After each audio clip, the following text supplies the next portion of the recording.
കൃഷ്ണ, നമ്മൾ കഴിഞ്ഞയാഴ്ച ഭഗവത്ഗീത 2-ാം അധ്യായം 56-ാമത്തെ ശ്ലോകമാണ് എടുത്തത് അല്ലേ? അപ്പം സ്ഥിതപ്രജ്ഞനെ കുറിച്ചാണ് പറയുന്നത്. ആരാണോ സ്ഥിതപ്രജ്ഞൻ, മനസ്സും ശരീരവും ഒക്കെ തന്നെ സ്ഥിരബുദ്ധിയോടുകൂടി ഭഗവാനിൽ ഉറപ്പിച്ചു നിർത്തി ഭക്തിയുത സേവനം അല്ലെങ്കിൽ ഭക്തി ചെയ്യുന്ന വ്യക്തിയുടെ പ്രത്യേകതകൾ. 57-ാമത്തെ ശ്ലോകം, യാ സർവത്രാനഭിസ്നേഹസ് തത്തത് പ്രാപ്യ ശുഭാശുഭം നാഭിനന്ദതി നദ്ദേഷ്ടി തസ്യാ പ്രജ്ഞാ പ്രതിഷ്ഠിത. യാ സർവത്രാനഭിസ്നേഹസ് തത്തത് പ്രാപ്യ ശുഭാശുഭം. ഈ ഭൗതിക ലോകത്തിൽ തനിക്ക് ലഭിക്കുന്ന നല്ലതോ ചീത്തയോ ആയ ഒന്നിനാലും ബാധിക്കപ്പെടാതെയും അവയെ പുകഴ്ത്തുകയോ നാഭി നന്ദദിന ദേഷ്ടി തസ്യ പ്രജ്ഞ പ്രതിഷ്ഠിത. അവയെ പുകഴ്ത്തുകയോ പിന്നെ പുച്ഛിക്കുകയോ ചെയ്യാതെയും വർത്തിക്കുന്നവനാണ് ആര്? സമ്പൂർണ്ണ ജ്ഞാനത്തിൽ ഉറച്ചു നിൽക്കുന്നത്. ഈ ഭൗതിക ലോകത്തിൽ എല്ലാ കാര്യങ്ങളും മാറി മറിഞ്ഞുകൊണ്ടിരിക്കും അല്ലേ? സുഖം ദുഃഖം, ദുഃഖം സുഖം, ഇതൊക്കെ എന്ത്? ഈ പ്രകൃതിയുടെ നിയമങ്ങളാണ്, അല്ലെങ്കിൽ ഈ ഭൂമിയിലെ പ്രത്യേകതകളാണ്. അപ്പം നല്ലതുമുണ്ടാകും ചീത്തയും ഉണ്ടാകും. അപ്പം ഈ ഭൗതിക ലോകത്തിൽ തനിക്ക് ലഭിക്കുന്ന നല്ലതായാലും ചീത്തയായാലും എന്ത് തന്നെയായാലും എന്താണ്? നല്ലത് കിട്ടിക്കഴിഞ്ഞാൽ അവയെ പുകഴ്ത്തുകയോ അല്ലെങ്കിൽ ചീത്തയായി കഴിഞ്ഞാൽ അവയെ പുച്ഛിക്കുകയോ ചെയ്യാതെയും വർത്തിക്കുന്നവനാണെന്ത്? സമ്പൂർണ്ണ ജ്ഞാനത്തിൽ ഉറച്ചു നിൽക്കുന്നവൻ. അവർക്ക് എന്താണ്? പൂർണ്ണമായിട്ടും ആ ഭക്തി പ്രക്രിയയിൽ മുന്നേറാൻ വേണ്ടിയിട്ട് സാധിക്കൂ. ഈ 57-ാമത്തെ ശ്ലോകം അപ്പം അതൊരു വളരെ പ്രായോഗികമായിട്ടും ആഴമേറിയതുമായിട്ടുള്ള ഒരു മനഃശാസ്ത്രപരമായിട്ടുള്ള ഒരു വിശകലനമാണ് ഈ ഭാഗത്ത് നൽകിയിരിക്കുന്നത്. ഭക്തന്മാര്, ഡിവോട്ടീസ് ഭൗതിക സാഹചര്യങ്ങളോട് എങ്ങനെ പ്രതികരിക്കുന്നു എന്നതിനെക്കുറിച്ചുള്ള തെറ്റിദ്ധാരണകളെ ഇത് പൂർണ്ണമായിട്ടും മാറ്റുന്നു. നല്ലതോ ചീത്തയോ ആയ സാഹചര്യങ്ങൾ വരുമ്പോൾ അതിൽ അമിതമായി സന്തോഷിക്കുകയോ അല്ലേ, നാഭി നന്ദതി, പിന്നെയോ വിദ്വേഷം കാണിക്കുകയോ ന ദ്വേഷ്ടി ചെയ്യാത്തവനാണ് ആര്? പ്രജ്ഞാ പ്രതിഷ്ഠ, സ്ഥിരബുദ്ധിയുള്ളവൻ. അതാണ് പ്രജ്ഞാ പ്രതിഷ്ഠ, സ്ഥിരബുദ്ധിയുള്ളവൻ. ഇവിടെ ഒരു പ്രധാന ആശയം വേണമെങ്കിൽ ഉയർന്നു വന്നേക്കാം. എന്താണ്? ഭക്തന്മാര് ഭൗതികമായി യാതൊരുവിധ വികാരവും ഇല്ലാത്തവരാകണം എന്നാണോ ഇതിനർത്ഥം എന്ന്? അനസ്തേഷ്യ നൽകിയ ഒരാളെ പോലെ സുഖവും ദുഃഖവും അറിയാത്തവരായി അവർ മാറണോ എന്ന് ചിലപ്പോൾ സംശയിച്ചേക്കാം. പക്ഷേ അത് ഒരിക്കലുമില്ല. എന്താണ്? ഭക്തന്മാർ ഭൗതിക വികാരങ്ങളെ ഇല്ലാതാക്കുകയല്ല ചെയ്യുന്നത്, മറിച്ച് അവർ തങ്ങളുടെ ശ്രദ്ധ പൂർണ്ണമായിട്ടും എവിടെയാണ്? ആത്മീയതയിലേക്ക് തിരിക്കുകയാണ് ചെയ്യുന്നത്. ഭൗതികപരമായിട്ടുള്ള എല്ലാ സാഹചര്യങ്ങളും ഉണ്ടാവാം, എല്ലാ ആഗ്രഹങ്ങളും ഉണ്ടാവാം. പക്ഷെ എന്ത് ചെയ്യും? ഭക്തന്മാർ അതിനെല്ലാം എന്ത് ചെയ്യും? ഭഗവാനിലേക്കുള്ള സ്നേഹമായിട്ട്, അല്ലെങ്കിൽ അത് ആ ശ്രദ്ധ പൂർണ്ണമായി എവിടേക്ക്? ആത്മീയതയിലേക്ക് തിരിക്കുകയാണ് ചെയ്യുന്നത്. അപ്പം ഭൗതികമായിട്ടുള്ള കാര്യങ്ങൾ അവർ കാണുകയും അറിയുകയും എല്ലാം ചെയ്യും. പക്ഷേ അത് എന്ത്? അവരുടെ മനസ്സിനെ നിയന്ത്രിക്കില്ല. നമ്മളെയൊക്കെ സംബന്ധിച്ചിടത്തോളം എന്താണ്? ഭൗതികപരമായിട്ട് കാണുന്ന എന്ത് നമ്മളെ മനസ്സിനെ നിയന്ത്രിക്കും. മനസ്സാണ് നമ്മളെ നിയന്ത്രിക്കുന്നത്, നമ്മുടെ നിയന്ത്രണത്തിലല്ല നമ്മുടെ മനസ്സുള്ളത്. അപ്പം ശ്രീല പ്രഭുപാദരുടെ ജീവിതം തന്നെ എന്ത്? ഇതിന് ഉദാഹരണമാണ്. അപ്പം അദ്ദേഹം ചെയ്യുന്ന പ്രോഗ്രാമുകളിൽ, ക്ലാസ്സുകളിൽ എത്ര പേര് വരുന്നുണ്ട് എന്ന് അദ്ദേഹം ശ്രദ്ധിച്ചിരുന്നു. എന്നാൽ ഒരാളോട് സംസാരിക്കുന്ന സമയത്തും 10,000 പേരോട് സംസാരിക്കുമ്പോഴും എന്ത്?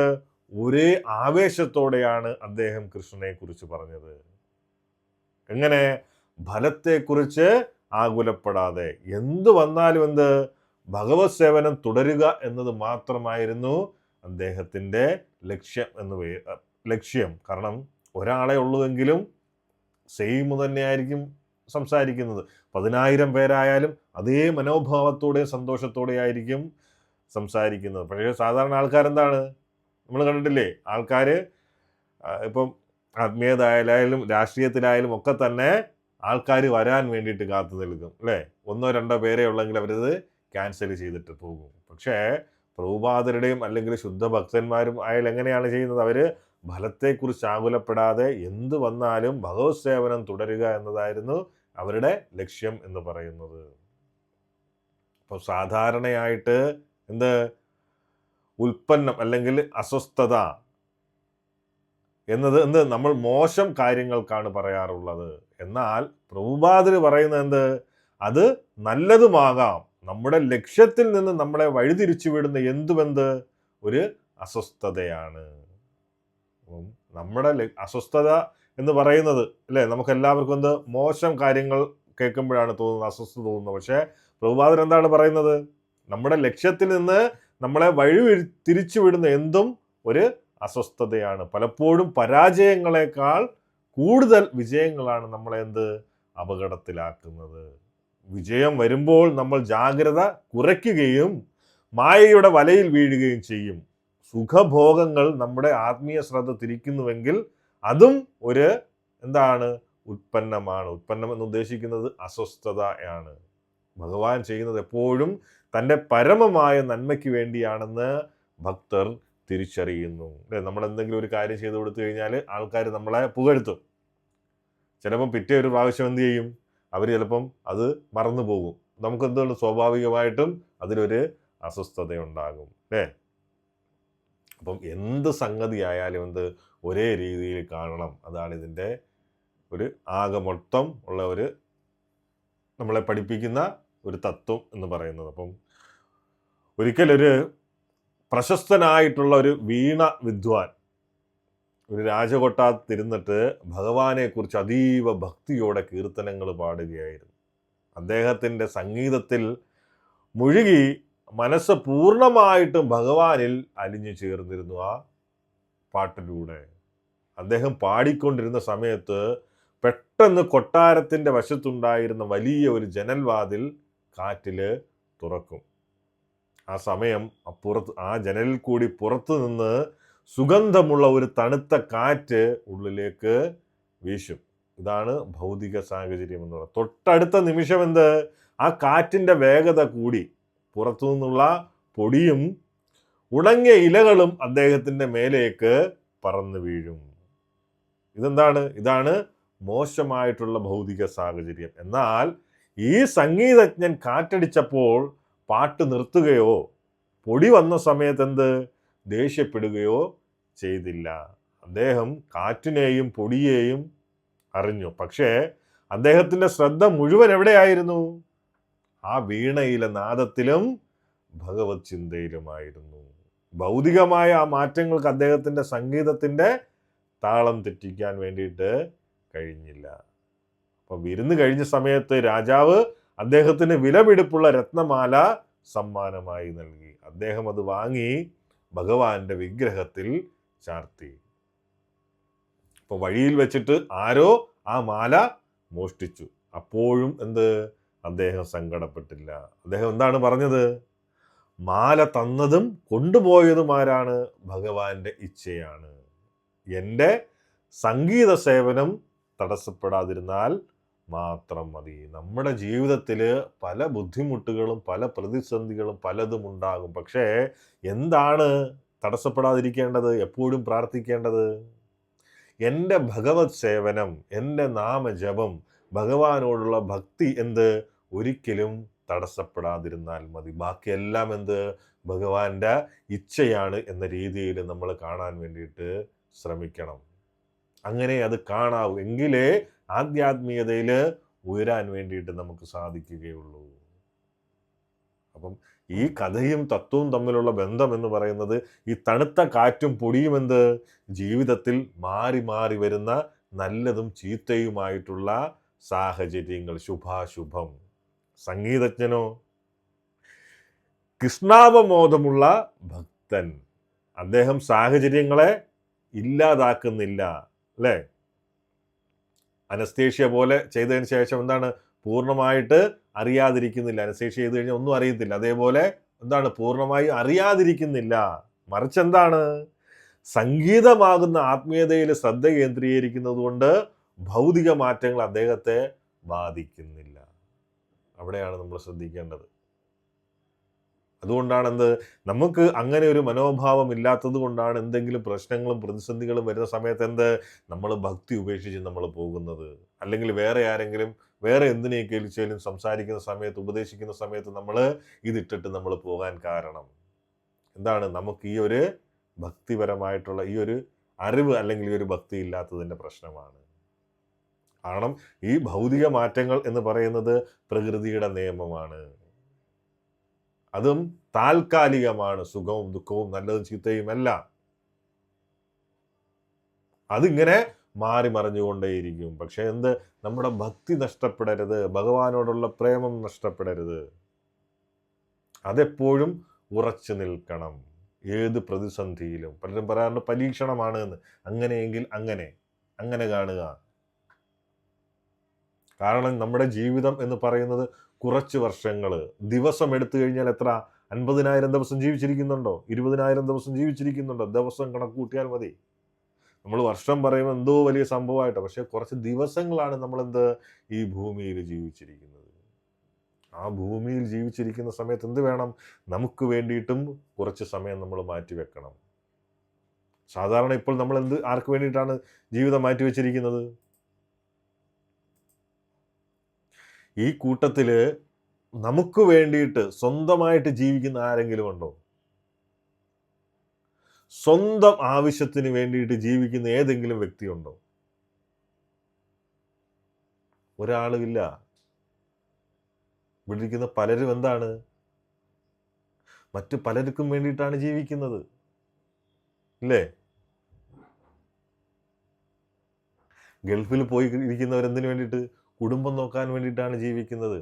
അച്ഛനും അമ്മയും മക്കളെ നോക്കാൻ വേണ്ടിയിട്ട് ജീവിക്കുന്നു. നമുക്ക് വേണ്ടിയിട്ട് നമ്മൾ ആരും ജീവിക്കുന്നില്ല. നമുക്ക് വേണ്ടിയിട്ട് ജീവിക്കണം കുറച്ച് സമയം. എന്താണ് നമ്മളെന്ന് പറയുന്നത്? നാം എന്ന് പറയുന്ന ഈ ആത്മാവിന് വേണ്ടിയിട്ട് കുറച്ച് സമയം നമ്മൾ മാറ്റിവെക്കണം. അത് മാത്രമേ എന്തുണ്ടാവൂ? അത് മാത്രമേ നമ്മുടെ കൂടെ ഉണ്ടാവൂ. ഈ ജീവിതത്തിലെ ലാഭം എന്ന് പറയുന്നത് അത് മാത്രമാണ്. മറ്റുള്ളവർക്ക് വേണ്ടി ജീവിക്കുന്നത് അത് നമ്മുടെ ജീവിതത്തിൽ നമ്മോടൊപ്പം ഉണ്ടാകില്ല ഒരിക്കലും. കാരണം ഇവരോടൊപ്പം ഒന്നുമല്ല നമ്മൾ വന്നത്, പോകുന്നതും ഇവരോടൊപ്പമല്ല. നമ്മോടൊപ്പം ആരെയുള്ളു? വരുന്ന സമയത്തും ഭഗവാനേ ഉള്ളു, പോകുന്ന സമയത്തും ആരെയുള്ളു? അപ്പോഴും ഭഗവാൻ മാത്രമേ ഉള്ളൂ. അല്ലാതെ ഈ ബന്ധുക്കളും അവരാരും നമ്മുടെ കൂടെ വന്നവരല്ല. നമ്മൾ പോകുമ്പോൾ നമ്മുടെ കൂടെ കൊണ്ടുപോകുന്നവരുമല്ല. പലരും ബുദ്ധിമോശം കാണിക്കാറുണ്ട്. ഒരുമിച്ച് പോകാൻ വേണ്ടിയിട്ട് എന്ത് ചെയ്യും? ഒരുമിച്ച് ആത്മഹത്യ ചെയ്യും, അല്ലേ? ആ സമയത്ത് ഒരുമിച്ച് പോകാൻ പറ്റുമോ? ഇല്ല. കാരണം ഈ ശരീരത്തിലിരിക്കുന്ന സമയത്താണ് അവർക്ക് തമ്മിലുള്ള ബന്ധം. ആ ശരീരം നഷ്ടപ്പെട്ടു കഴിഞ്ഞാൽ ആ ബന്ധം അവിടെ തീർന്നു.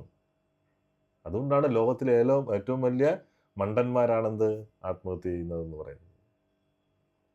അപ്പം നമുക്ക് വേണ്ടിയിട്ട് എന്ത് വേണം?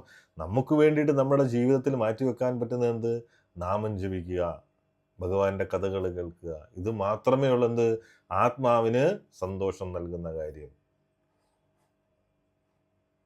നമ്മളിപ്പം ജീവിക്കുന്നത് എന്തിനു വേണ്ടിയിട്ടാണ്? മറ്റു പലർക്കും വേണ്ടിയിട്ട്, അല്ലെങ്കിൽ മറ്റു പലതിനും വേണ്ടിയിട്ട്. അത് വേണ്ടാന്നല്ല. ഈ ഭൗതിക ലോകത്ത് നിൽക്കുന്ന സമയത്ത് ബന്ധുക്കൾ വേണം, എല്ലാവരും വേണം. പക്ഷേ കുറച്ച് സമയം എന്ത് വേണം? നമുക്ക് വേണ്ടിയിട്ടൂടെ നമ്മൾ മാറ്റിവെക്കാൻ വേണ്ടിയിട്ട് ശ്രമിക്കണം.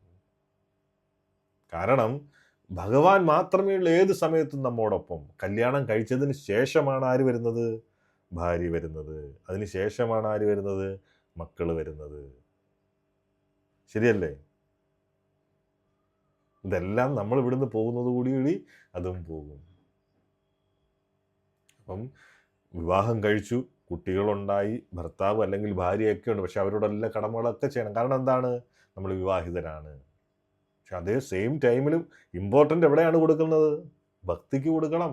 കാരണം എപ്പോഴും നമ്മുടെ കൂടെയുള്ള വ്യക്തി ആരാണ്? അല്ലെങ്കിൽ നമ്മുടെ കൂടെയുള്ള ഭർത്താവും ഭാര്യ ആരാണ് എപ്പോഴും കൂടുള്ളത്? ആരാ? ഭാര്യയും ഭർത്താവുമായിട്ട് ഭഗവാൻ മാത്രമാണുള്ളത്. അപ്പം ഭഗവാനെ അനുസരിക്കണം കുറച്ച് സമയമെങ്കിലും. കാര്യത്തിലോട്ട് വരാം. അപ്പം അതിൻ്റെ ഒരു കാര്യം പറഞ്ഞു കഴിഞ്ഞാൽ തന്നെ പ്രഭുവിൻ്റെ മോൻ തന്നെ ആയാലും ആർക്ക് വേണ്ടിയിട്ടാണ്? അച്ഛൻ്റെ അമ്മയെ സന്തോഷിപ്പിക്കാൻ വേണ്ടിയിട്ടാണ് സ്കൂളിൽ പോകുന്നത്, അല്ലേ? ആരായാലും ചിന്തിച്ചു നോക്കുക. വെറുതെ ഇരിക്കുന്ന സമയത്ത് നമ്മൾ എല്ലാവരും പറയും കല്യാണം കഴിച്ചു, അതായി ഇതാ എല്ലാം ആയി, അവരെ നോക്കണം ഇവരെ നോക്കണം, വേണ്ടാന്നല്ല പറയുന്നത്. പക്ഷെ ചിന്തിച്ചാൽ മതി, ഇവരൊക്കെ എപ്പോഴാണ് വന്നു ചേർന്നത് നമ്മുടെ ജീവിതത്തിൽ? ഇത് കേൾക്കുന്ന ആൾക്കാർ മിക്കവാറും അടിക്കാൻ ആളിനെ വിടും. ജസ്റ്റ് ഒന്ന് ചിന്തിച്ചാൽ മതി, ഇവരൊക്കെ വന്നു ചേർന്നവരാ, അല്ലേ? ശരിയല്ലേ? ഭഗവാൻ എന്ന് പറയുന്നത് പരമാത്മാവ് ഇൻബിൽറ്റ് ആണ്, നമ്മുടെ കൂടുള്ളതാണ് ആത്മാവിനോടൊപ്പം. ബാക്കിയൊക്കെ വന്നു ചേർന്നവരാണ്. അവര് ഒരു വഴിയിൽ അവരിറങ്ങിപ്പോവും. പക്ഷെ നമുക്കെന്താണ്? അവരാണെല്ലാം. അവരെ വിട്ടിട്ട് യാതൊരു പരിപാടിയില്ല. അവരെ വിട്ടുള്ള ഭക്തി നമുക്ക് വേണ്ടെന്നാണ് പലരും പറയുന്നത്. പക്ഷേ വീണ്ടും ഞാൻ പറയുന്നത്, അതിനോടൊപ്പം തന്നെ ചേർത്ത് പറയുകയാണ്, അത് വേണം, വേണ്ടെന്നല്ല പറയുന്നത്. പക്ഷെ എന്ത് വേണം? നമുക്ക് വേണ്ടിയിട്ടൂടെ നമ്മൾ ജീവിക്കണം. സാധാരണ ആൾക്കാർ പറയുന്നത്, എനിക്ക് വേണ്ടിയിട്ട് ഞാൻ ജീവിക്കുന്നില്ല, കുറച്ചു കാലം എനിക്ക് വേണ്ടിയിട്ട് ജീവിക്കട്ടെ. എന്നിട്ട് എന്ത് ചെയ്യും? വീട്ടുകാരെ എല്ലാം ഉപേക്ഷിച്ചിട്ട് മറ്റ് ഭൗതികപരമായിട്ടുള്ള സുഖഭോഗങ്ങളുടെ പുറകിൽ പോകും. അതല്ല നമുക്ക് വേണ്ടിയിട്ടെന്ന് പറയുന്നത്. നമുക്ക് വേണ്ടിയിട്ടെന്ന് പറയുന്നത് നമ്മുടെ ആത്മാവിന് വേണ്ടിയിട്ട് ജീവിക്കുക എന്നുള്ളതാണ്. അടുത്ത ശ്ലോകത്തിലോട്ട് പോവാം.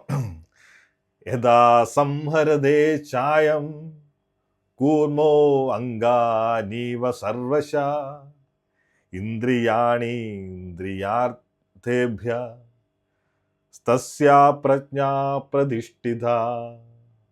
യഥാ സംഹരദേ ചായം കൂർമോ അംഗാനീവ സർവശ. ആമ തൻ്റെ അവയവങ്ങളെ തോടിനുള്ളിലേക്ക് വലിക്കുന്നത് പോലെ ഇന്ദ്രിയാണീന്ദ്രിയാർത്ഥേഭ്യ. എന്താണ്? ഇന്ദ്രിയങ്ങളെ വിഷയങ്ങളിൽ നിന്ന് പിൻവലിക്കാൻ കഴിയുന്നവനാണ് ആര്? സ്ഥിതപ്രജ്ഞൻ. ആമ തൻ്റെ അവയവങ്ങളെ എങ്ങനെയാണോ തോടിനുള്ളിലേക്ക് വലിക്കുന്നത്, അതുപോലെ ഇന്ദ്രിയങ്ങളെ വിഷയങ്ങളിൽ നിന്ന് പിൻവലിക്കാൻ കഴിയുന്നവനാണെന്ത്? സ്ഥിതപ്രജ്ഞൻ എന്ന് പറയുന്നത്. അപ്പം 54-ാമത്തെ ശ്ലോകത്തിൽ അർജുനൻ ചോദിച്ച ചോദ്യമാണ് എന്ത്? സ്ഥിതപ്രജ്ഞൻ എങ്ങനെ ഇരിക്കുന്നു? കിം അസീത ആസീത എന്ന ചോദ്യത്തിനുള്ള മറുപടിയാണെന്ത്? അതിൻ്റെ തുടക്കമാണ് എന്ത്? ഇരിക്കുക എന്നാൽ വെറുതെ ഇരിക്കുക എന്നല്ല. എന്ത്? ഇന്ദ്രിയങ്ങളെ എങ്ങനെ അടക്കി നിർത്തി സ്വന്തം വശത്താക്കുക എന്നതാണ് അർത്ഥം. ഇന്ദ്രിയങ്ങളെ അടക്കുന്നത് ലോകത്തിലെ ഏറ്റവും വലിയ പ്രശ്നമാണെന്ത്? ഇന്ദ്രിയങ്ങളെ നമ്മുടെ നിയന്ത്രണത്തിലാക്കുക എന്നുള്ളത്. അപ്പം ഈ ഒരു വലിയ തത്വത്തെ വളരെ വിശദമായി അതിൻ്റെ ആഴത്തോടു കൂടി എന്ത് നമുക്ക് നോക്കാം. ഭഗവാൻ ഇവിടെ എന്താണ് പറയുന്നത്? പ്രജ്ഞാ പ്രതിഷ്ഠിത. പ്രജ്ഞാ പ്രതിഷ്ഠിത എന്ന് വെച്ചാൽ സ്ഥിരബുദ്ധിയുള്ളവൻ ആയ ഒരാളുടെ ഇന്ദ്രിയ നിയന്ത്രണത്തെ എന്താണ്? ആമയോടാണ് ഉപമിച്ചിരിക്കുന്നത്.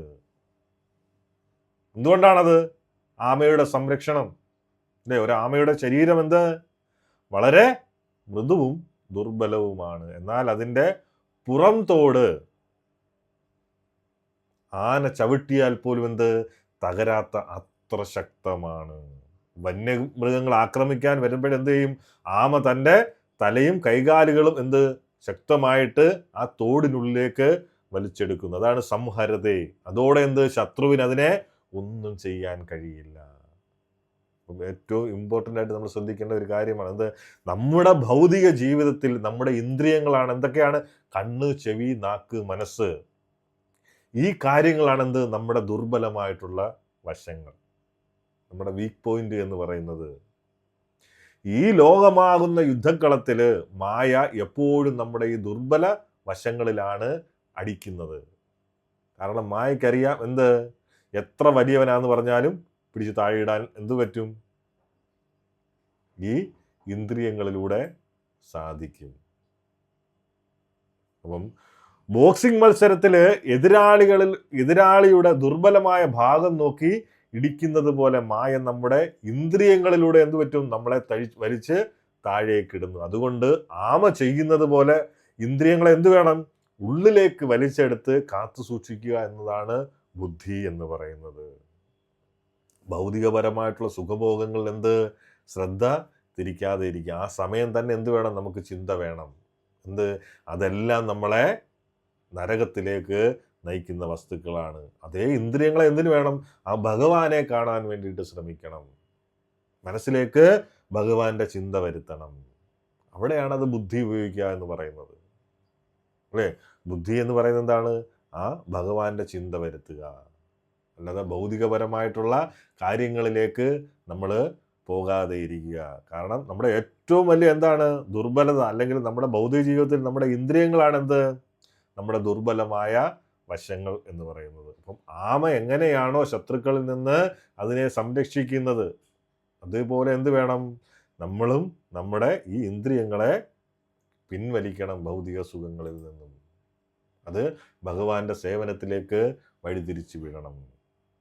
അപ്പം യുദ്ധക്കപ്പലുകളിലും വിമാനങ്ങളിലും എന്താണ്, ശത്രുക്കളുടെ സാന്നിധ്യം അറിയാൻ റഡാറുകൾ ഉപയോഗിക്കാറുണ്ട്, അല്ലേ? റഡാർ എപ്പോഴും ചക്രവാളത്തിലേക്ക് നോക്കി ശത്രു വരുന്നുണ്ടോ എന്ന് സ്കാൻ ചെയ്തുകൊണ്ടേയിരിക്കും.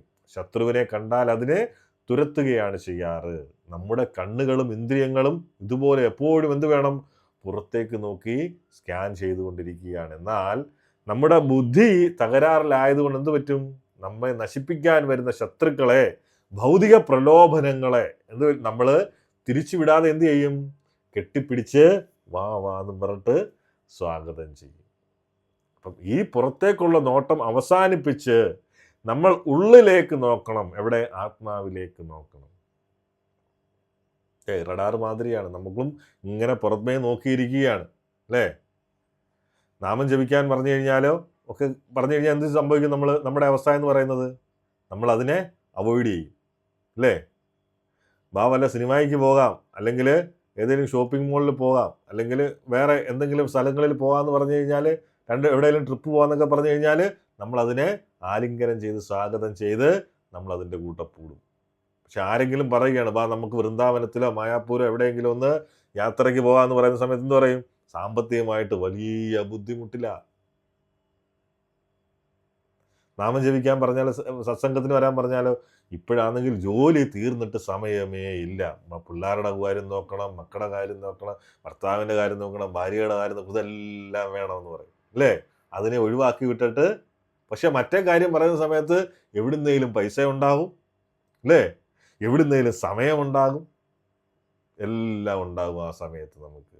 പക്ഷെ അതിനെന്ത് വേണം, നമ്മൾ ബുദ്ധി ഉപയോഗിക്കണം. കാരണം അതുകൊണ്ടാണ് പറയുന്നത് നമ്മളിലേക്ക് നോക്കണം എന്ന് പറയുന്നത്.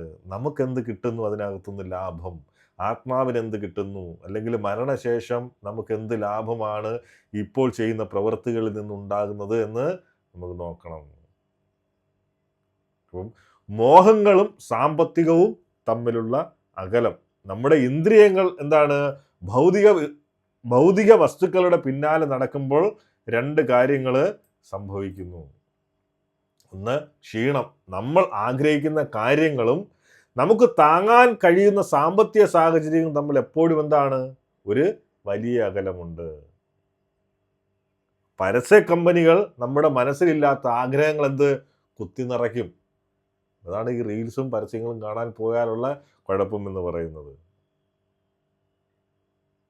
പണമുണ്ടെങ്കിൽ പോലും എന്ത്, ശരീരത്തിൻ്റെ പരിമിതികൾ കാരണം എല്ലാ സുഖങ്ങളും അനുഭവിക്കാൻ നമുക്ക് കഴിയാറില്ല. ശരിയല്ലേ? ഈ ആഗ്രഹങ്ങളും യാഥാർത്ഥ്യവും തമ്മിലുള്ള സംഘർഷം എന്ത്, മനുഷ്യനെ മാനസികമായി കടുത്ത ക്ഷീണത്തിലേക്കും നിരാശയിലേക്കും നയിക്കുന്നു. ഓരോ ആഗ്രഹവും ഹൃദയത്തിൽ സൂചിമുന കൊണ്ട് കുത്തുന്നത് പോലെ വേദനയുണ്ടാക്കുന്നു. അപ്പം ഈ ക്ഷീണത്തിൽ നിന്ന് രക്ഷപ്പെടാൻ നമ്മൾ എന്ത് വേണം, അതീവ ജാഗ്രതയുള്ളവരായിരിക്കണം. എനിക്ക് ആവശ്യമില്ലാത്ത കാര്യങ്ങളിലേക്ക് ഞാൻ എന്തിനു നോക്കണം? അല്ലെ, ഈ ക്ഷീണവും ഈ പ്രശ്നം വരാൻ, സാമ്പത്തിക പ്രശ്നങ്ങൾ വരാൻ കാരണം എന്തുകൊണ്ടാണ്? നമ്മൾ പരസ്യങ്ങളും അതും ഇതൊക്കെ കണ്ടിട്ട് ആവശ്യമില്ലാത്ത കാര്യത്തിലേക്ക് നമ്മൾ ശ്രദ്ധയൂന്നു. മറ്റുള്ളവർ എന്തെങ്കിലും മേടിച്ചു കഴിഞ്ഞാൽ അവിടെയും നമുക്കും മേടിക്കണമെന്ന ആഗ്രഹം തോന്നും, ഒരു പ്രയോജനവുമില്ലാത്ത കാര്യങ്ങളിലേക്ക്, അല്ലേ? പിന്നെ മാനസിക സംഘർഷം ഉണ്ടാകും, കടം മേടിച്ചെന്തെങ്കിലും മേടിച്ചു കഴിഞ്ഞാൽ സാമ്പത്തിക ബുദ്ധിമുട്ടുണ്ടാകും, ഇതൊക്കെ ഉണ്ടാകും. അപ്പോൾ ഈ ക്ഷീണത്തിൽ നിന്ന് രക്ഷപ്പെടാൻ നമ്മൾ എന്ത് വേണം? അതീവ ജാഗ്രതയുള്ളവരായിരിക്കണം. എനിക്ക് ആവശ്യമില്ലാത്ത കാര്യങ്ങളിലേക്ക് ഞാൻ എന്തിനു നോക്കണം, എന്തിനു ചിന്തിക്കണം? ആ ജാഗ്രതയാണെന്ത്? ഇന്ദ്രിയ നിഗ്രഹം എന്ന് പറയുന്നത്. ഇന്ദ്രിയങ്ങളെ അടക്കി നിർത്തുന്ന ആവശ്യകത. കാരണം ഈ ഭൗതികപരമായിട്ടുള്ള സാഹചര്യങ്ങളും ആവശ്യങ്ങളും ഒന്നും എനിക്ക് വേണ്ടാത്തതാണ്. കാരണം ഇതിനൊന്നും ഞാൻ എവിടെയും കൊണ്ടുപോകാത്ത സാധനങ്ങളാണ്. അപ്പം പിന്നെ എനിക്ക് എന്തിനു വേണ്ടിയിട്ടാണ് ഇത്? ജീവിത അവസാനം എനിക്ക് ഇതൊരു ഫലവും അല്ലെങ്കിൽ ഒരു മെച്ചവും നേടിത്തരികയില്ല. ആ രീതിയിൽ നമ്മൾ ജാഗ്രതയുള്ളവരായിരിക്കണം. അപ്പോൾ ആ രീതിയിൽ നമുക്ക് ആവശ്യമുള്ള സാധനങ്ങൾ മാത്രമേ നമ്മൾ ചൂസ് ചെയ്യാവൂ. പലരും കടമൊക്കെ മേടിച്ച് എന്ത് പറയുന്നത്, വീടും വസ്തുവും കാറും അതും ഇതും ഒക്കെ മേടിക്കാറുണ്ട്, അല്ലേ? ഒരുപാട് ഗൾഫിൽ ജീവിക്കുന്നവർ അതിൻ്റെ EMI അടയ്ക്കാൻ വേണ്ടിയിട്ട് ജോലി ചെയ്ത് കഷ്ടപ്പെടുന്നവർ, എത്രയോ മിച്ചം പിടിച്ചിട്ട് ആഹാരം പോലും സമയത്തിനും കാലത്തിനും കുറച്ച് മാത്രം കഴിച്ച് ജീവിക്കുന്ന എത്രയോ പേര്. അപ്പം ഇതൊക്കെ ചിന്തിക്കണ്ടേ? നമുക്ക് വീട് വേണം, എല്ലാം വേണം, പക്ഷെ അത് നമ്മുടെ ആസ്തിക്കനുസരിച്ച്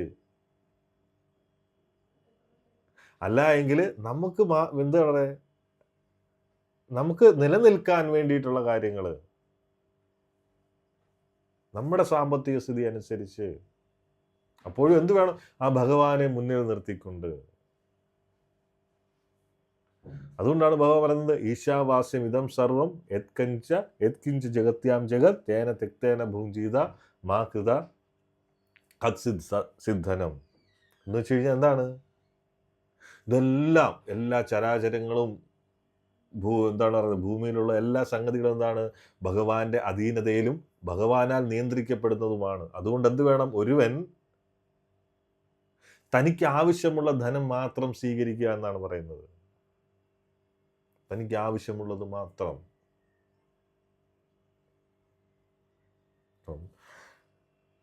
എല്ലാം വേണം നമുക്ക്. ഭൗതിക ലോകത്തിൽ നിലനിൽക്കണമെങ്കിൽ വീട് വേണം, അല്ലേ?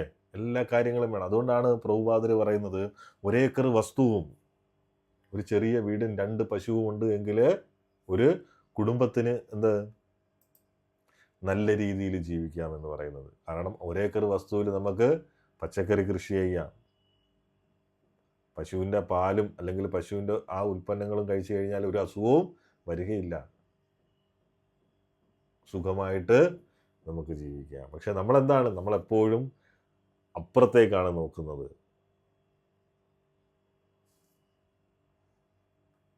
ഇതെല്ലാം നമ്മളെ എവിടേക്കാണ് കൊണ്ടെത്തിക്കുന്നത്? കഷ്ടതയിലേക്കാണ് എത്തുന്നത്. അപ്പം ഇതിൽ നിന്നെല്ലാം രക്ഷപ്പെടാൻ എന്ത് വേണം? ജാഗ്രതയോടുകൂടി ഇരിക്കണം. എനിക്ക് ആവശ്യമില്ലാത്ത കാര്യങ്ങളിലേക്ക് ഞാൻ നോക്കരുത്. എനിക്ക് എന്താണോ പറഞ്ഞിരിക്കുന്ന കാര്യങ്ങൾ ഞാൻ അത് മാത്രം ചെയ്യുക. ചിലർ വിചാരിക്കും ഞാൻ വലിയ ആത്മീയവാദിയോ എന്ന് പരീക്ഷിക്കാൻ ഞാൻ ചില വലിയ വലിയ ആൾക്കാർ എന്താണ് ചിന്തിക്കുന്നത് ചില സമയങ്ങളിൽ. ഇതൊരു കഥ പറഞ്ഞുതരാം. ഉറങ്ങുന്ന പുലിയെ ഉണർത്തരുത്. ഞാൻ വലിയ ആത്മീയവാദിയോ എന്ന് പരീക്ഷിക്കാൻ വേണ്ടിയിട്ട് ഞാൻ പ്രലോഭനങ്ങളുടെ നടുവിലേക്ക് പോയി നോക്കാം, എന്നിട്ടും എനിക്ക് മാറ്റമൊന്നും ഇല്ലെങ്കിൽ എന്ത് ചിന്തിക്കും? ഞാൻ വലിയ ഭക്തനാണ് എന്ന്. അപ്പം ഭഗവത്ഗീതയിൽ എന്താണ് ഇതിന് പറയുന്നത്? ഇത് ആത്മഹത്യാപരമാണ് എന്നാണ് പറയുന്നത്. ഒരു പുലി ഗുഹയിൽ ഉറങ്ങിക്കിടക്കുമ്പോൾ അത് ചത്തോ അത് ഉറങ്ങിയോ എന്നറിയാൻ അതിൻ്റെ വാലിൽ പോയി നുള്ളുന്നത് പോലെയാണ്. നുള്ളിയാൽ എന്ത് ചെയ്യും? പുലി ഉണർന്ന് നമ്മളെ കൊന്നു തിന്നും. ഇതുപോലെ നമ്മുടെ ഉള്ളിലെ ക്രോധവും കാമവും ചിലപ്പോൾ താൽക്കാലികമായി ഉറങ്ങിക്കിടക്കുകയാകാം. അത് പൂർണ്ണമായി നശിച്ചു എന്ന് കരുതി പ്രലോഭനങ്ങളിലേക്ക് ചെന്നാൽ അത് വീണ്ടും ഉണരും. ശരിയല്ലേ? അത് ഹരിദാസ് താക്കൂർ തൻ്റെ ഭക്തി തെളിയിക്കാൻ വേണ്ടിയിട്ട് എന്ത് ചെയ്യും? ഒരു മോശമായി നടക്കുന്ന ഒരു സ്ത്രീയുടെ അടുത്തേക്ക് പോയില്ല. അവർ മുന്നിൽ വന്നപ്പോഴും അദ്ദേഹം എന്ത് ചെയ്തു? ഭഗവത് നാമത്തിൽ മാത്രം ശ്രദ്ധ കേന്ദ്രീകരിച്ചു. കാരണം ഹരിദാസ് താക്കൂർ എന്ന് പറഞ്ഞ വലിയൊരു ഭക്തനാണ്. അദ്ദേഹം എപ്പോഴും നോക്കിയാലും ഭഗവാന്റെ നാമം ജപിച്ചുകൊണ്ടേയിരിക്കും. 2 മണിക്കൂറാണ് ഉറങ്ങിക്കൊണ്ടിരുന്നത്. അങ്ങനെ ഒരു മോശമായി നടക്കുന്ന സ്ത്രീ വരും ഇദ്ദേഹത്തെ പരീക്ഷിക്കാൻ വേണ്ടിയിട്ട്, അല്ലെങ്കിൽ ഇദ്ദേഹത്തിൻ്റെ ഇതിൽ നിന്ന് ഇദ്ദേഹത്തെ മാറ്റാൻ വേണ്ടിയിട്ട്. അവർ വന്ന് അടുത്തിരിക്കും, ഇദ്ദേഹം നാമം ജപിച്ചുകൊണ്ടേയിരിക്കും. പറയും പിന്നീട് സംസാരിക്കാമെന്ന് പറയും. അങ്ങനെയായി പിന്നീട് സംസാരിക്കും, പിന്നീട് അങ്ങനെ എത്രയായി? ദിവസങ്ങൾ അങ്ങ് പോകും. അവസാനം ആ സ്ത്രീ എന്തു ചെയ്യും? നല്ലൊരു ഭക്തയായിട്ടാണ് പിന്നെ അവിടെ നിന്നും പോകുന്നത്. അപ്പം എന്ത് വേണം? നമ്മൾ പരമാവധി പ്രലോഭനങ്ങളിൽ നിന്നും നമ്മൾ പരമാവധി അകന്ന് നിൽക്കുക. ഇന്ദ്രിയങ്ങളെ ആമയെപ്പോലെ എന്ത് വേണം? ഉള്ളിലേക്ക് പിൻവലിക്കുക. ഇതാണ് സ്ഥിതപ്രജ്ഞന്റെ ലക്ഷണങ്ങൾ എന്ന് പറയുന്നത്. അപ്പം നമ്മൾ ഒരിക്കലും ഭക്തയാണ് എന്ന് അറിയാൻ വേണ്ടിയിട്ട്, പരീക്ഷിക്കാൻ വേണ്ടിയിട്ട് എങ്ങും ചാടി പുറപ്പെടരുത്. ആ അഹങ്കാരം കൊണ്ട് നടക്കരുത്. ചില സന്ദർഭങ്ങളിൽ ചിലപ്പോൾ നമുക്കൊന്നും തോന്നില്ല, പക്ഷേ നമ്മൾ അങ്ങനെ വീണ്ടും കാരണം ഈ ഭൗതിക ലോകം എന്ന് പറയുന്നത് മായയുടെ അധീനതയിലാണ്. ഏത് നിമിഷം ഓരോ സ്റ്റെപ്പിലും പ്രശ്നങ്ങൾ സംഭവിക്കാം, ഏതെങ്കിലും രീതിയിൽ. അപ്പം നമ്മൾ എപ്പോഴും എന്ത് വേണം? അലർട്ടായിരിക്കണം. പരീക്ഷണം നടത്താൻ വേണ്ടിയിട്ട് നമ്മൾ ശ്രമിക്കരുത്. സാധന ചെയ്തുകൊണ്ടേയിരിക്കുക. എപ്പോഴും നാമം ജപിച്ചും ഭഗവാന്റെ കഥകൾ കേട്ടും മുന്നോട്ട് പോയിക്കൊണ്ടേയിരിക്കുക. അല്ലാതെ പരീക്ഷണത്തിന് മുതിരരുത്. പണ്ട് ഒരേ വലിപ്പമുള്ള 2 രാജ്യങ്ങൾ ഉണ്ടായിരുന്നു. ഒന്നാമത്തെ രാജ്യം ഭരിച്ചിരുന്നത് വളരെ ആഡംബരപ്രിയനായ ഒരു രാജാവായിരുന്നു. രണ്ടാമത്തെ രാജ്യം ഭരിച്ചിരുന്നത് ആമയെപ്പോലെ വിവേകിയായ ഒരു രാജാവായിരുന്നു. ഒന്നാമത്തെ രാജാവ് തൻ്റെ അതിർത്തികളിൽ എന്താണ്? വലിയ റഡാറുകളും സുദർശനികളും സ്ഥാപിച്ചു. അയൽ രാജ്യങ്ങളിലെ സുഖസൗകര്യങ്ങളും പുതിയ ആഡംബര വസ്തുക്കളും കാണാനാണെന്ത് അദ്ദേഹം അത് ഉപയോഗിച്ചത്. അവിടെ പുതിയ വിനോദങ്ങൾ കാണുമ്പോൾ രാജാവ് തൻ്റെ അതിർത്തികൾ തുറന്ന് അവരെ എല്ലാം നാട്ടിലേക്ക് സ്വാഗതം ചെയ്തു. എന്നാൽ ആ വിനോദങ്ങളുടെ കൂടെ ശത്രുക്കളായ ആര്? ചാരന്മാരും കള്ളന്മാരും ആ നാട്ടിലേക്ക് കടന്നുകൂടി.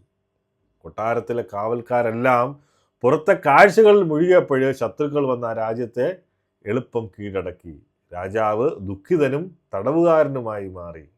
ഇതാണ് ഇന്ദ്രിയങ്ങളുടെ പിന്നാലെ പോയി തകരുന്ന മനുഷ്യന്റെ അവസ്ഥ എന്ന് പറയുന്നത്. എന്നാൽ രണ്ടാമത്തെ രാജ്യത്തിലെ രാജാവ് വ്യത്യസ്തനായിരുന്നു. അദ്ദേഹം അതിർത്തികളിൽ റഡാർ സ്ഥാപിച്ചിരുന്നു. പക്ഷേ അത് ശത്രുക്കളുടെ അപകടം മുൻകൂട്ടി അറിയാൻ മാത്രമായിരുന്നു. പുറത്ത് ശത്രുക്കളോ പ്രലോഭനങ്ങളോ വരുന്നുണ്ടെന്ന് റഡാറിൽ കാണുമ്പോൾ അദ്ദേഹം ആമയെപ്പോലെ തൻ്റെ രാജ്യത്തിൻ്റെ എല്ലാ വലിയ കോട്ടവാതിലുകളും ഉടൻ അടയ്ക്കും. അപ്പോൾ പുറത്തുള്ളവർ വജ്രങ്ങളും സ്വർണവും സുന്ദരിമാരെയും കാണിച്ച് കൊട്ടാരത്തിലുള്ളവരെ പ്രലോഭിക്കാൻ നോക്കി. എന്നാൽ രാജാവ് കാവൽക്കാരോട് പറഞ്ഞു, നമ്മുടെ കോട്ടയ്ക്കുള്ളിൽ ഇതിനേക്കാൾ വലിയ സമാധാനവും സമ്പത്തുമുണ്ട്. സാധനങ്ങളും സമാധാനവും സമ്പത്തുമുണ്ട്. പുറത്തുള്ള പ്രലോഭനങ്ങളിൽ ആരും നോക്കരുത്. കോട്ടവാതിലുകൾ ശക്തമായി അടച്ചതുകൊണ്ട് പുറത്തെ ഒരു ശത്രുവിനും ആ രാജ്യത്തെ ഒന്നും ചെയ്യാൻ കഴിഞ്ഞില്ല. രാജാവിൻ്റെ ഇന്ദ്രിയങ്ങളാകുന്ന കാവൽക്കാരൻ ഉള്ളിലെ സമ്പത്ത് കാത്തു സൂക്ഷിച്ചു. രാജ്യം എപ്പോഴും സുരക്ഷിതമായിരുന്നു. അപ്പോൾ ഒന്നാമത്തെ രാജാവ് എന്ന് പറയുന്നത് ആ രാജാവ് ഇന്ദ്രിയങ്ങൾ പുറത്തേക്ക് തുറന്നിട്ട് പരസ്യങ്ങളിലും പ്രലോഭനങ്ങളിലും വീണ് ഒടുവിൽ നിരാശയും ക്ഷീണവും അനുഭവിക്കുന്ന സാധാരണ മനുഷ്യനായിരുന്നു. രണ്ടാമത്തെ രാജാവിനെ ആരാണ് റെപ്രസെന്റ് ചെയ്യുന്നത്? ആമയെപ്പോലെ ആവശ്യമില്ലാത്തപ്പോൾ ഇന്ദ്രിയങ്ങളെ ഉള്ളിലേക്ക് പിൻവലിക്കുന്ന സ്ഥിതപ്രജ്ഞൻ. അപ്പൊ ഈ കോട്ടവാതിൽ അടയ്ക്കുക എന്ന് പറഞ്ഞാൽ ഇന്ദ്രിയങ്ങളെ ഭാഗ്യവിഷയങ്ങളിൽ നിന്ന് മാറ്റി ആത്മാവിലേക്ക് തിരിക്കുന്ന അവസ്ഥ. ഉറങ്ങുന്ന പുലി അല്ലെങ്കിൽ ശത്രുക്കൾ, പുറത്തു നിൽക്കുന്ന പ്രലോഭനങ്ങൾ, അവയെ ഉള്ളിലേക്ക് കയറ്റാതെ ജാഗ്രതയോടെ എന്ത് വേണം? വാതിലടച്ചിടണം. ഇതിലുള്ള ഗുണപാഠം, നമ്മുടെ ഇന്ദ്രിയങ്ങൾ ഭൗതിക ലോകത്തിലെ ദുർബലമായ വശങ്ങളാണ്. സുഖങ്ങളുടെ പുറകെ പോയാൽ എന്ത് പറ്റും? ജീവിതം തകരും, യാതൊരു മാറ്റവുമില്ല. ഒരു ആമ തന്റെ അവയവങ്ങളെ ആ ഓടിനുള്ളിൽ ഒളിപ്പിച്ച് സംരക്ഷിക്കുന്നത് പോലെ നമ്മളും നമ്മുടെ ഇന്ദ്രിയങ്ങളെ ഭൗതിക പ്രലോഭനങ്ങളിൽ നിന്ന് പിൻവലിച്ച് ഭഗവത് സേവനത്തിൽ എന്ത് വേണം? ഉറപ്പിച്ചു നിർത്തണം. 59ാമത്തെ ശ്ലോകം. വിഷയാ വിനിവർത്തന്തേ നിരാഹാരസ്യ ദേഹിന രസോവർജം രസോപ്യസ്യ പരം ദൃഷ്ട്വാ നിവർത്തതേ. വിഷയസുഖങ്ങളോടുള്ള താല്പര്യം നിലനിൽക്കുന്നുണ്ടെങ്കിലും ശരീരസ്ഥനായ ആത്മാവ് ഇന്ദ്രിയ നിയന്ത്രണം പാലിക്കേണ്ടതാണ്. ഇത്തരം പ്രക്രിയകൾ അവസാനിപ്പിച്ച് ഉന്നതമായ രുചി അനുഭവിക്കുന്നതോടെ അയാൾ എന്തായിത്തീരുന്നു? സ്ഥിതപ്രജ്ഞനാകുന്നു. അല്ലെ? വിഷയാസുഖങ്ങളോടുള്ള താല്പര്യം, അല്ലെ, ഭൗതിക സുഖങ്ങളോടുള്ള താല്പര്യം നിലനിൽക്കുന്നുണ്ടെങ്കിലും ശരീരസ്ഥനായ ആത്മാവ് ഇന്ദ്രിയ നിയന്ത്രണം പാലിക്കേണ്ടതാണ്. ഇത്തരം പ്രക്രിയകൾ അവസാനിപ്പിച്ച് ഉന്നതമായ രുചി അനുഭവിക്കുന്നതോടെ അയാൾ എന്താകും തീരുന്നു? സ്ഥിതപ്രജ്ഞനാകുന്നു.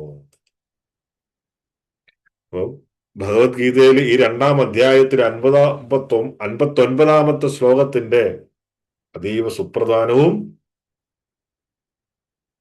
പ്രായോഗികവുമായ മനഃശാസ്ത്രപരമായ വിശകലനമാണെന്ത് ഈ ഭാഗത്തിൽ നൽകിയിരിക്കുന്നത്. ഭൗതിക സുഖങ്ങളിൽ നിന്ന് ഒരുവൻ മാറി നിൽക്കുമ്പോഴും എന്ത്? ആ സുഖങ്ങളുടെ ആഗ്രഹം അവന്റെ മനസ്സിൽ എന്താണ്? അവശേഷിക്കും, അല്ലെങ്കിൽ അവശേഷിക്കുന്നു. എന്നാൽ കൂടുതൽ ഉയർന്ന ഒരു ആനന്ദം അനുഭവിക്കുന്നതിലൂടെ അവൻ ഈ ഭൗതിക കാമനകളിൽ നിന്ന് പൂർണ്ണമായി മുക്തനായി ഭക്തിയിൽ ഉറച്ചു നിൽക്കുന്നു. ഇതാണ് ഈ ശ്ലോകത്തിന്റെ സന്ദേശം എന്ന് പറയുന്നത്. അപ്പൊ ഉയർന്ന സുഖം എന്ന് പറയുന്ന, ആനന്ദം എന്ന് പറയുന്നത് ഭഗവാനെ കുറിച്ചുള്ള ചിന്തകൾ. അതിനുവേണ്ടി എന്ത് വേണം? ഭഗവാന്റെ ലീലകൾ കേൾക്കണം, ഭഗവാനെ കുറിച്ച് അറിയണം, നമ്മളെ കുറിച്ച് അറിയണം. അപ്പോഴെന്ത് പറ്റും? നമുക്ക് കൂടുതൽ ആനന്ദം ലഭിക്കും നാമം ജപിക്കുന്നതിലൂടെയും. ആഹാരം എന്ന വാക്ക് നമ്മൾ സാധാരണയായി എന്തിനാണ് ഉപയോഗിക്കുന്നത്? ഭക്ഷണത്തിനാണ് ഉപയോഗിക്കാറ്. എന്നാൽ ഈ ഭൗതിക ലോകത്തിൽ ജീവിക്കുന്ന ഒരാൾക്ക് ഭൗതിക സുഖങ്ങൾ, കണ്ണുകൾക്ക് കാണാനുള്ളത്, ചെവികൾക്ക് കേൾക്കാനുള്ളത് ഒക്കെയും എന്താണ്? ഭൗതിക സുഖങ്ങൾ എന്ന് പറയുന്നത് ഒക്കെ ഒരു തരം ആഹാരമാണ്. അപ്പൊ നമ്മള് ഉപവസിക്കുമ്പോൾ എന്താണ്? വിശപ്പ് കൊണ്ട് ശരീരം അസ്വസ്ഥമാകുന്നത് പോലെ ഇന്ദ്രിയങ്ങൾക്ക് ഈ ഭൗതിക വിഷയങ്ങൾ ലഭിക്കാതെ വരുമ്പോൾ അവ വിശന്ന് അസ്വസ്ഥമാകുന്നു. ഇങ്ങനെ നിരാഹാരസ്യ ദേഹിന. അത്യാവശ്യവും ഒഴിവാക്കാൻ കഴിയാത്തതും, നമ്മുടെ ഇന്ദ്രിയങ്ങൾ പലപ്പോഴും ഒഴിവാക്കാൻ കഴിയാത്തതിനെ എന്താണ്? അത്യന്താപേക്ഷിതമായി എന്ന് തെറ്റിദ്ധരിക്കുന്നു. വായു, വെള്ളം, ഭക്ഷണം, ഉറക്കം എന്നിവയില്ലാതെ മനുഷ്യന് ജീവിക്കാൻ കഴിയില്ല. അത് പ്രകൃതിപരമായിട്ടുള്ള ആവശ്യമാണ്, അത് അത്യന്താപേക്ഷിതമാണ്. ഒരു മദ്യപാനിക്ക് മദ്യം എന്നത് ആ നിമിഷത്തിൽ ഒഴിവാക്കാൻ കഴിയാത്ത ഒന്നായി തോന്നാം. മദ്യമില്ലെങ്കിൽ ജീവിക്കാൻ കഴിയില്ല എന്ന് അവൻ വിചാരിക്കുന്നു. എന്നാൽ മദ്യപാനം നിർത്തി ചികിത്സ കഴിഞ്ഞ് സുഖപ്പെടുമ്പോൾ ജീവിക്കാൻ മദ്യം ആവശ്യമില്ലായിരുന്നു എന്ന സത്യം അവൻ മനസ്സിലാക്കുന്നു. തമോ ഗുണത്തിലും രജോ ഗുണത്തിലും ഇരിക്കുമ്പോൾ നമുക്ക് ഒഴിവാക്കാൻ കഴിയില്ല എന്ന് തോന്നുന്ന പല കാര്യങ്ങളും സത്വഗുണത്തിലേക്കും ആത്മീയതയിലേക്കും ഉയരുമ്പോഴെന്ത് നമുക്ക് ആവശ്യമില്ലാത്തതായിരുന്നു എന്ന് നമ്മൾ തിരിച്ചറിയും. അതുകൊണ്ടാണ് നമ്മൾ സത്വഗുണത്തിലേക്ക് ഉയരണം, അല്ലെങ്കിൽ ആത്മീയതയിലേക്ക് ഉയരണം എന്ന് പറയുന്നത്. ഈ ശ്ലോകത്തില് ഭഗവാന്റെ പരം ദൃഷ്ട എന്ന വാക്ക് ഉപയോഗിച്ചിരിക്കുന്നത്. ദൃഷ്ടി എന്ന് പറഞ്ഞാൽ എന്താണ്? കാഴ്ച. അതുകൊണ്ട് ഇതിന്റെ അർത്ഥം ഉയർന്ന കാഴ്ച അല്ലെങ്കിൽ ആത്മീയ ദർശനം എന്നാണ്. ശ്രീല പ്രഭുപാദർ ഇതിനെ എന്താണ് പറയുന്നത്? ഉയർന്ന രുചി, ഹയർ ടേസ്റ്റ് എന്നാണ് പറഞ്ഞിരിക്കുന്നത്. എന്തുകൊണ്ടാണ് പ്രഭുപാദർ അങ്ങനെ ചെയ്തത്? കാരണം ആത്മീയ ആനന്ദം എന്നത് ഇന്ദ്രിയങ്ങൾക്കും അതീതമായ ഒന്നാണ്. ബുദ്ധിഗ്രാഹ്യ മതീന്ദ്രിയം. നമ്മൾ നാമം ജപിക്കുമ്പോഴും പ്രസാദം കഴിക്കുമ്പോഴും വിഗ്രഹം ദർശിക്കുമ്പോഴും നമ്മുടെ ഇന്ദ്രിയങ്ങൾ അതിനുള്ള വഴികൾ മാത്രമാണ്. എന്നാൽ യഥാർത്ഥ ആനന്ദം അനുഭവിക്കുന്നത് എന്താണ്? ഇന്ദ്രിയങ്ങളല്ല. മറിച്ച് ആരാണ് ഈ സാഹചര്യത്തിൽ ആനന്ദം അനുഭവിക്കുന്നത്? നാമം ജപിക്കുമ്പോൾ, പ്രസാദം കഴിക്കുമ്പോൾ, ഭഗവാന്റെ വിഗ്രഹം ദർശിക്കുമ്പോഴും. ആരാണ്? ഇന്ദ്രിയങ്ങളല്ല, മറിച്ച് ആത്മാവാണ്. ഈ ഈ ആത്മീയ അനുഭൂതി വെറും ഒരു കാഴ്ചയല്ല, പിന്നെയോ അത് ഹൃദയത്തിൽ അനുഭവിക്കുന്ന ഒന്നാണ്. അപ്പം അതിനെ സൂചിപ്പിക്കാനാണ് ഇവിടെ പ്രഭുപാദര് ഉയർന്ന രുചി എന്ന് വിളിക്കുന്നത്. അപ്പം സ്വയം പീഡിപ്പിക്കലല്ല എന്ത് ഭക്തി എന്ന് പറയുന്നത്. അപ്പം ഉയർന്ന ആനന്ദം ലഭിക്കാതെ നമ്മൾ നിർബന്ധപൂർവ്വം ഇന്ദ്രിയങ്ങളെ അടക്കി നിർത്താൻ നോക്കിയാൽ എന്ത് പറയും? അത് സ്വയം പീഡിപ്പിക്കലായിട്ട് മാറും. ശരിയല്ലേ? അപ്പം ഭൗതിക സുഖങ്ങൾ ഉപേക്ഷിക്കുന്നത് ഒരു വലിയ നഷ്ടമായി തോന്നും ആ അവസ്ഥയില്. ആധുനിക ശാസ്ത്രജ്ഞന്മാർ പറയാറുള്ളത് ഇന്ദ്രിയ സുഖങ്ങൾ അനുഭവിക്കാതിരുന്നാൽ മാനസിക രോഗങ്ങൾ ഉണ്ടാകും. എന്നാൽ സുഖങ്ങൾ അമിതമായി അനുഭവിക്കുന്നവരും വലിയ വിഷാദ രോഗത്തിൽ ജീവിക്കുന്നതായി നമ്മൾ കാണാറുണ്ട്. അതുകൊണ്ട് വെറുതെ പാടില്ല എന്ന് മാത്രം പറഞ്ഞുകൊണ്ട് ഇന്ദ്രിയങ്ങളെ അടക്കി വെച്ചാൽ എന്താണ്? ആഗ്രഹങ്ങൾ എന്തെങ്കിലും കൂടുതൽ ശക്തമായിട്ട് പുറത്തു വരും. അല്ലേ?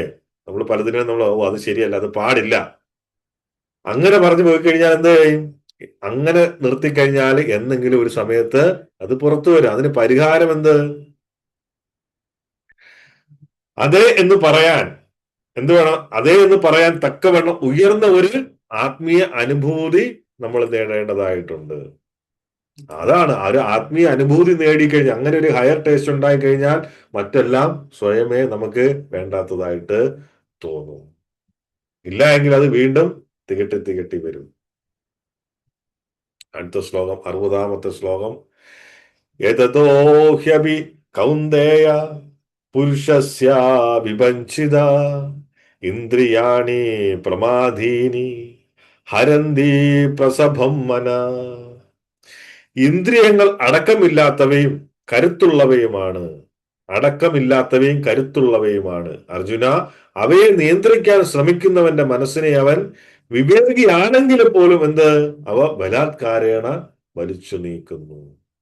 അതാണ് ഇന്ദ്രിയങ്ങളുടെ പ്രശ്നം എന്ന് പറയുന്നത്. ഇന്ദ്രിയാണി പ്രമാധീനി, അവൻ എത്ര വിവേകിയാണെങ്കിൽ പോലും അവ ബലാത്കാരേണ എന്ത് വലിച്ച് നീക്കുന്നു.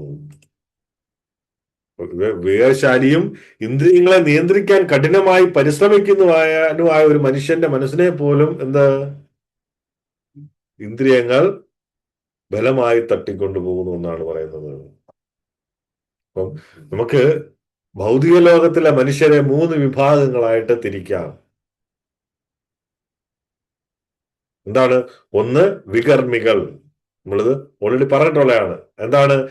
ധർമ്മത്തെ പൂർണ്ണമായി ലംഘിച്ചുകൊണ്ട് ഇന്ദ്രിയ സുഖങ്ങൾക്ക് പുറകെ പായുന്നവര്, ഉദാഹരണത്തിന് അവിഹിതമായ രീതിയിൽ പോകുന്നത്.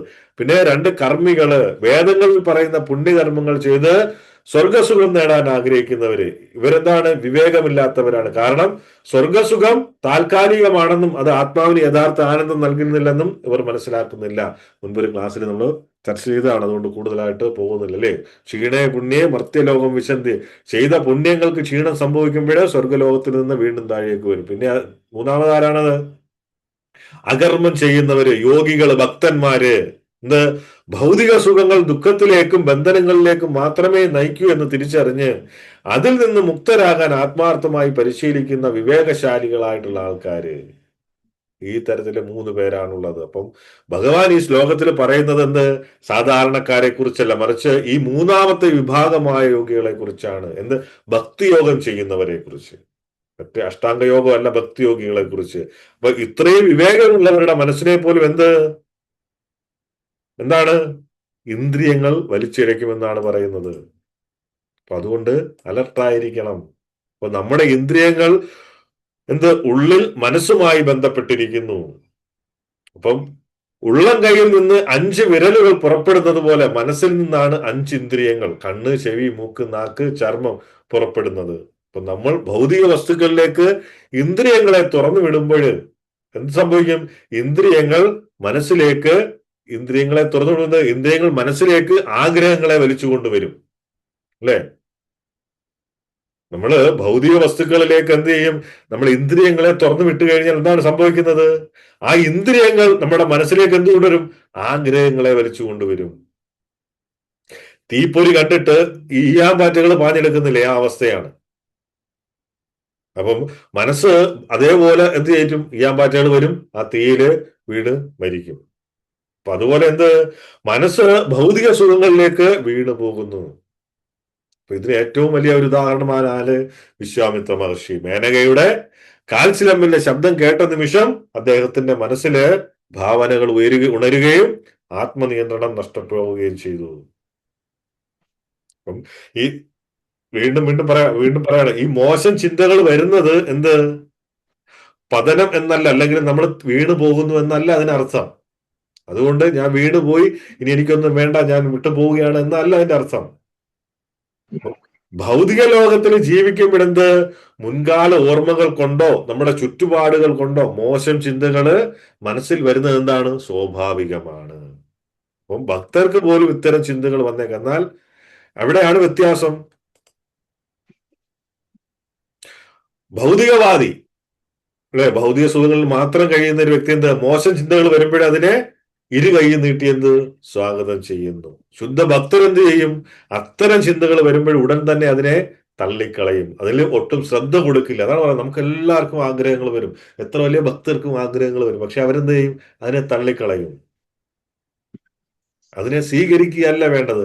അല്ല എങ്കിൽ വേറൊരു വിഭാഗമുണ്ട്, ഇങ്ങനെ ചിന്തകൾ വന്നു കഴിഞ്ഞാൽ ഞാൻ എന്തോ പാപം ചെയ്തു, എനിക്ക് ചിന്തകൾ വരുന്നു, എനിക്ക് ചിന്ത വരാൻ പാടില്ലാത്തതാണ്, ഞാൻ ഭക്തരാണ്, അങ്ങനെയല്ല. അതുകൊണ്ട് എനിക്കിനിയൊന്നും വേണ്ട, എല്ലാം വിട്ടു പോയേക്കാം, ആത്മഹത്യ ചെയ്തേക്കാം, അങ്ങനെയല്ല. ഈ ചിന്തകളെല്ലാം മനുഷ്യർക്കും ഉണ്ടാകും. പക്ഷെ എന്ത് വേണം, ആ ചിന്ത വരുന്ന സമയത്ത് ബുദ്ധി ഉപയോഗിച്ച് അതിനെ മാറ്റിക്കളയുക. അപ്പൊ ഇത്തരം ചിന്തകൾ വരുമ്പോഴെന്ത് വേണം, ഉടൻ തന്നെ അതിനെ തള്ളിക്കളയുന്നു, അതിലൊട്ടും ശ്രദ്ധ കൊടുക്കുന്നില്ല.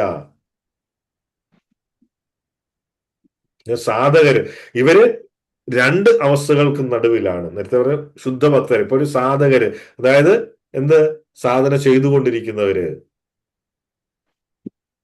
പ്രാക്ടീസ് ചെയ്യുന്നവര്, ഭക്തി. ചിലപ്പോൾ വേണമെന്നും ചിലപ്പോൾ വേണ്ടമെന്നും വേണ്ട എന്നും മനസ്സ് പറയും. ആ ഒരു അവസ്ഥയിൽ ശരിയല്ലേ നമ്മുടെയൊക്കെ അവസ്ഥ. പ്രധാനപ്പെട്ട കാര്യം എന്ന് പറയുന്നത്, മനസ്സിലൊരു ചിന്ത വന്നു എന്നതിനർത്ഥം നമ്മൾ ആത്മീയമായി തകരുന്നു എന്നല്ല. ബുദ്ധി ഉള്ളവരെന്ത് വേണം, ആ ചിന്ത പ്രവർത്തിയിൽ വരുന്നതിന് മുൻപ് അല്ലെ, പ്രവൃത്തിയായി മാറുന്നതിന് മുൻപ് എന്ത് വേണം, തന്നെ അതിനെ ഇല്ലാതാക്കണം. Intelligence means to eliminate the thought before it grows into action. ചിന്തകളെ ഇല്ലാതാക്കാനുള്ള വഴി വേണം, വഴി മനസ്സിനെ കൃഷ്ണ ചിന്തകൾ കൊണ്ട് നിറയ്ക്കുക എന്നത് മാത്രമാണ്. ഇത് പ്രായോഗിക ജീവിതത്തിൽ എങ്ങനെ പ്രാവർത്തികമാക്കാമെന്ന് പ്രഭുപാദരുടെ സന്ദേശം എന്താണ്? നന്നായി ഭക്ഷണം കഴിച്ച് വയറ് നിറഞ്ഞ ഒരാൾക്ക് പിന്നീട് മുന്നിൽ എത്ര ഭക്ഷണം വെച്ചാലും അതിനോട് താല്പര്യം തോന്നില്ല. ഇതുപോലെ ഭക്തിയിലൂടെയും നാമജപത്തിലൂടെയും കൃഷ്ണനുമായി ബന്ധപ്പെടുമ്പോൾ ഹൃദയത്തിന് ആത്മീയമായ പൂർണ്ണത ലഭിക്കുന്നു. അതോടെ ഭൗതിക സുഖങ്ങൾ എന്താവും, ഇല്ലാതാകുന്നു. അപ്പൊ അതുകൊണ്ടാണ് ശ്രവണം, കീർത്തനം മോസ്റ്റ് ഇമ്പോർട്ടന്റ് എന്ന് പറയുന്നത്, നാമജപവും ഭഗവത് കഥകൾ കേൾക്കുന്നതും. അപ്പൊ അതിലൂടെ എന്ത് സംഭവിക്കും, അതോടുകൂടി ഭൗതിക സുഖങ്ങൾ തനിയെ ഇല്ലാതാകുന്നു. അപ്പൊ ഇതിൽ നമ്മൾ നമ്മളെ ഇപ്പോഴുള്ള സാധകർ മനസ്സിലാക്കേണ്ട ഒരു കാര്യം, നമ്മൾ ഇപ്പം 10 വർഷം നാമം ജപിക്കുന്നുണ്ട്, 20 വർഷം നാമം ജപിക്കുന്നു, ഒക്കെ ആ സമയമൊക്കെ തന്നെ ചില അനാവശ്യ ചിന്തകളൊക്കെ നമ്മളിലേക്ക് വരും. അത് സ്വാഭാവികമാണ്. അതിനെ തട്ടിക്കളയാൻ നമ്മൾ വീണ്ടും നാമം ജപിച്ചുകൊണ്ടേയിരിക്കുക. ഭഗവാന്റെ ചിന്തകൾ വരുമ്പോൾ വേറെ ചിന്തകൾ വരും, അതിനെ തട്ടിക്കളയുക, നമ്മുടെ ഡ്യൂട്ടി ചെയ്തുകൊണ്ടേയിരിക്കുക. ഈ ചിന്തകളെയൊക്കെ ഒഴിവാക്കാനുള്ള മാർഗവും ഭക്തിയിൽ മുന്നേറാനുള്ള മാർഗവും ഇത് തന്നെയാണ്. എപ്പോഴും ഭഗവത് ചിന്തയില് ജീവിക്കുക. എല്ലാം ചെയ്യുന്നതിനോടൊപ്പം തന്നെ വേണം, ഭഗവാന്റെ ചിന്തയും മനസ്സിൽ ഉണ്ടാകുക. എല്ലാവർക്കും കഴിയട്ടെ, ഭഗവാന്റെ അനുഗ്രഹം ഉണ്ടാവട്ടെ. അടുത്ത ക്ലാസ്സിൽ കാണാം. ഹരേ കൃഷ്ണ.